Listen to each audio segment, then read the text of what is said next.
नमस्कार दोस्तों। सावन का पवित्र महीना चल रहा है। हर तरफ भक्ति का माहौल है।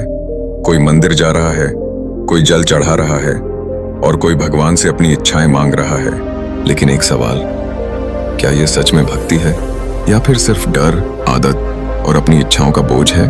आज की ये कहानी सिर्फ एक कहानी नहीं है, ये एक ऐसा सच है जो शायद आपकी भक्ति की परिभाषा ही बदल दे। ये है सावन स्पेशल बुद्ध ज्ञान, जहां आपको समझ आएगा सच्ची भक्ति आखिर होती क्या है। क्या आपने कभी सच में भक्ति की है या फिर सिर्फ डर, आदत या लोगों को दिखाने के लिए भगवान को याद किया है?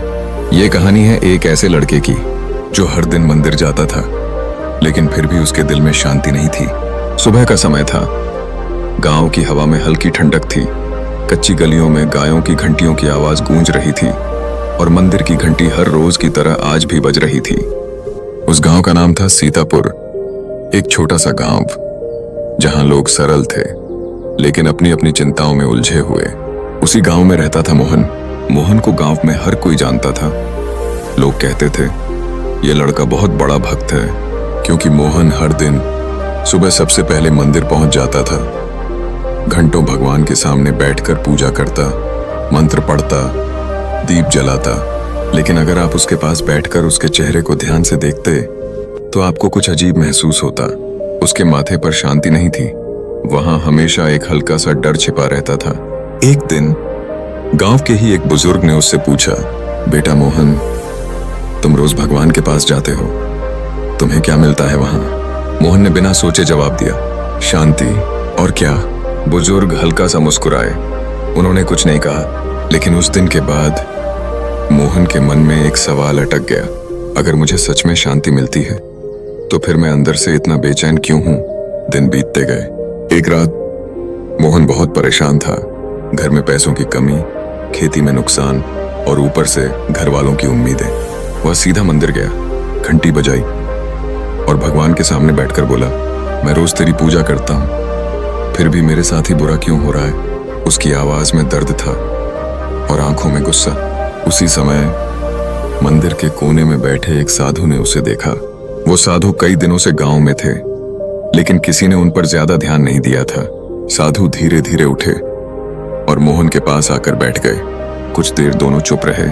फिर साधु ने पूछा, तुम भगवान से क्या मांग रहे थे?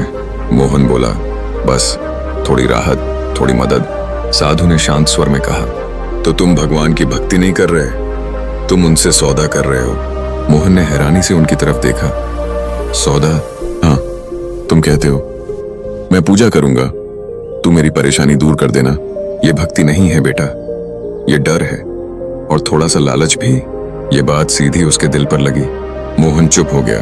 मंदिर की घंटी अब भी बज रही थी, लेकिन पहली बार उसका ध्यान आवाज से हटकर अपने अंदर चला गया। साधु ने फिर धीरे से कहा, जब इंसान भगवान के पास डर लेकर जाता है तो उसे कभी शांति नहीं मिलती, और जब वो लालच लेकर जाता है तो उसे सिर्फ उम्मीद मिलती है, शांति नहीं। भक्ति तब शुरू होती है जब तुम कुछ मांगना छोड़ देते हो। उस रात मोहन मंदिर में बहुत देर तक बैठा रहा। उसने कुछ नहीं कहा, कुछ नहीं मांगा, बस चुपचाप बैठकर अपने अंदर चल रही आवाजों को सुनता रहा। अगले दिन गांव के लोगों ने कुछ अलग देखा। मोहन आज भी मंदिर गया, लेकिन जल्दी वापस आ गया। उसके चेहरे पर अजीब सी शांति थी। अब वो हर वक्त भगवान से कुछ मांगता नहीं था, बस सुबह जाता, हाथ जोड़ता और चुपचाप वापस आ जाता। धीरे धीरे उसकी आदतें बदलने लगीं। वो गांव के लोगों की मदद करने लगा, घर में बिना शिकायत काम करने लगा, और सबसे बड़ी बात, अब उसे भविष्य का डर नहीं लगता था।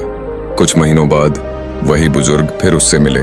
उन्होंने मुस्कुराकर पूछा, अब बताओ मोहन, मंदिर जाकर क्या मिलता है? इस बार मोहन ने थोड़ा रुककर जवाब दिया, पहले मैं भगवान के पास जाता था कुछ लेने के लिए, अब मैं जाता हूँ खुद को शांत करने के लिए। बुजुर्ग ने उसकी आंखों में देखा और धीरे से कहा, अब तुमने भक्ति को समझ लिया है। उस दिन के बाद गांव में लोग मोहन को सिर्फ भक्त नहीं, बल्कि एक शांत इंसान के रूप में देखने लगे।